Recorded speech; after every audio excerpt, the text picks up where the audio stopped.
হযরত সাহেব উনি বক্তব্য রাখবেন। আমি এখন ডায়াসে আশরাফুল গাজীকে আহ্বান করছি, আসুন। আসসালামু আলাইকুম, নমস্কার। ধন্যবাদ জানাই আজকের এই সবার সঞ্চালকদেরকে এবং আয়োজন কমিটিকে। আমি সর্বপ্রথম একটা কথা থেকে আমি যাব, আজকে যে আমরা এই জায়গায় একতাবদ্ধ হয়েছি, আমরা এতদিন কিন্তু একতাবদ্ধ হতে পারিনি। তার মূল কারণ ছিল আমাদের ভয়ভীতি। এই ভয়ভীতির জন্য আমরা কখনোই একতাবদ্ধ হতে পারি। এই ভয়ভীতির কারণের পিছন থেকে আমি একটা ছোট্ট ঘটনা আপনাদের কাছে তুলে ধরব। আজ থেকে মাস 6-7 আগে আমারই প্রতিবেশী, আমারই কাকা সাইফুল গাজী বেলেঘাটা বাজারে তার একটা মোবাইলের দোকান আছে। সেই মোবাইলের দোকানের উপরে সে আর একটা দোকান করেছিল আমাদের গ্রামেরই এক ব্যক্তির কাছে, মহামান্য ব্যক্তির কাছে। সেই দোকানটা তৈরি করার জন্য সে একটা চুক্তিবদ্ধ করেছিল মৌখিক, যে তুমি আমার এই দোকানটা তৈরি করে দাও, তৈরি করে দিলে যা খরচ করতে হয় তার সঙ্গে আমি তোমার 2-10 হাজার টাকা লাভ দিয়ে দেবো। এই কথা বলে তার কাছে চুক্তিবদ্ধ করে।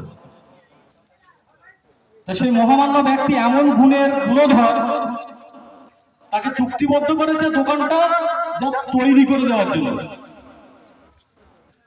কিন্তু সে দোকান তৈরি করার পরে সে 10টা খরিদ্দার দেখেছে সেই দোকানটা ভাড়াই দেবে। কিন্তু পরবর্তীতে আমার সেই সাইফুল বাবু যখন জানতে পারে যে ওই আমার দোকানঘরটা বিভিন্ন জায়গায় ভাড়া দেওয়ার পরিকল্পনা চলছে আমার অজান্তে, তখন আমার সাইফুল বাবু আমাদেরকে বলে যে বাবু এই বিষয় হচ্ছে। তখন আমরা 3-4 জন আমার সেই সাইফুল বাবুর পাশে গিয়ে দাঁড়ায়। সাইফুল বাবুর পাশে গিয়ে সেই গুণধর ব্যক্তির কাছে গিয়ে আমরা বলতে চাই যে আমার বাবু আপনার কাছে দোকানটা তৈরি করার জন্য দিয়েছিল, ভাড়া দেওয়ার জন্য। সেই গুণধর ব্যক্তির আর এক গুণধর ভাই আছে, আমি আর নাম ধরে বলছি না, নাম ধরতেও আমার ঘৃণা করে।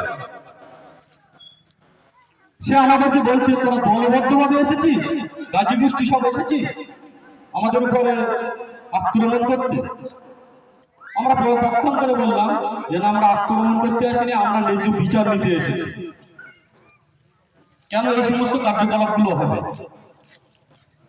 তো যথারীতি সেখান থেকে আমরা ধরো সমস্যার সলিউশন করে ফেললাম এই কারণে যে আমরা একটা দলবদ্ধভাবে গিয়েছিলাম বলে আমরা তার সমস্যার সমাধান করতে পেরেছি।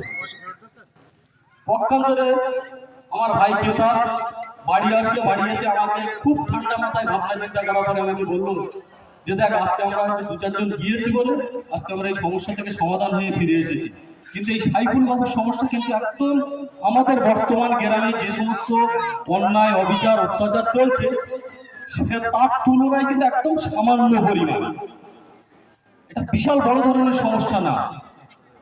আজকে আমরা বাইরে যখন যাই, আমাদের দোগাছিয়া গ্রামে কোনো ছেলে মেয়েকে বিয়ে দিতে গেলে দোগাছিয়ার শব্দটা শুনলেই যেন তারা ঘৃণার জায়গা তৈরি করে। কেন তৈরি করে? আমাদের দোগাছিয়া যদি 100 জন মানুষ বাস করে তার মধ্যে 95 জন মানুষ কিন্তু নিরীহ মানুষ, তারা শান্তিপ্রিয় মানুষ। শুধুমাত্র গুটি কয়ে 5 জন ব্যক্তির জন্য আমাদের দোগাছিয়া গ্রামের টোটাল গ্রামের এটা আমাদের রাখতে হবে। আর আমরা 95 জন ব্যক্তি 5 জন ব্যক্তির জন্য কেন আমরা বিভিন্ন গ্রামের মানুষের কাছে অবহেলিত হব? তাদের কাছে কেন আমরা ঘৃণার পাত্র হয়ে থাকবো? আমরা এই জিনিসটা কিন্তু কোনো পক্ষান্তরে কোনো প্রকারেই মেনে নেব না। তার জন্য আমাদের যতদিন দৌড়াতে হবে আমরা দৌড়াবো।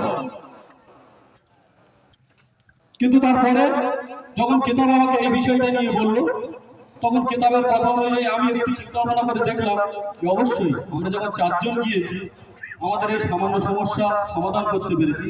তখন আমরা একটা পরিকল্পনা নিয়েছিলাম যে আমরা তো একসঙ্গে, একটা মানুষ জন্মের পরেই কখনো গাছে উঠতে পারে না, তাকে একটু টাইম দিতে। এই ভাবনা চিন্তা করে আমরা করেছিলাম কি, আমরা একটা গাড়িপাড়া যে আমাদের গোত্রের বিভিন্ন মানুষদেরকে নিয়ে আমরা একটা কমিটি তৈরি করব। একটা ছোটখাটো যখন কমিটি তৈরি করবো,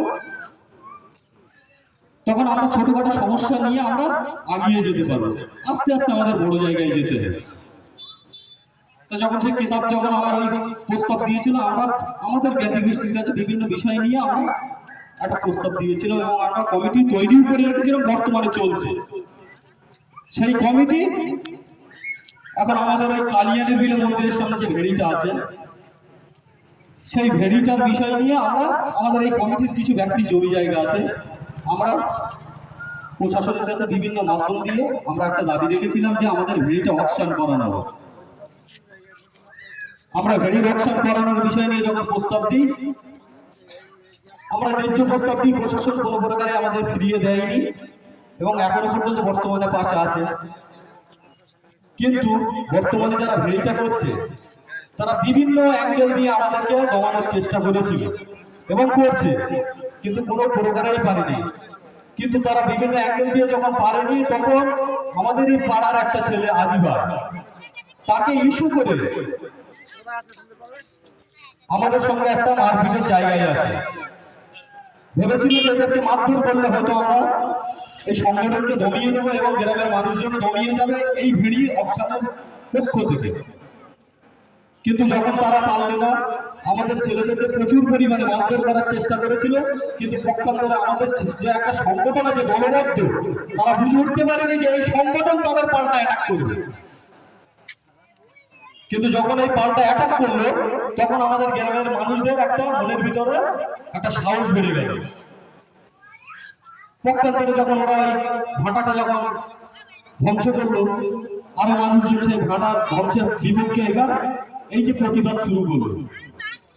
কিন্তু এখনো পর্যন্ত বর্তমানে আমাদের এই সংগঠনের, আমি প্রকাশ্যে নাম দিয়ে বলছি, কেতাব আছে, আমাকে আমার ভাই ইচব আছে, এই ভেড়ি যে অন্যতম এখন এই মুহূর্তে যে মুখ আছে জুবাইর রহমান সিদ্দিকী, যে ভেড়ি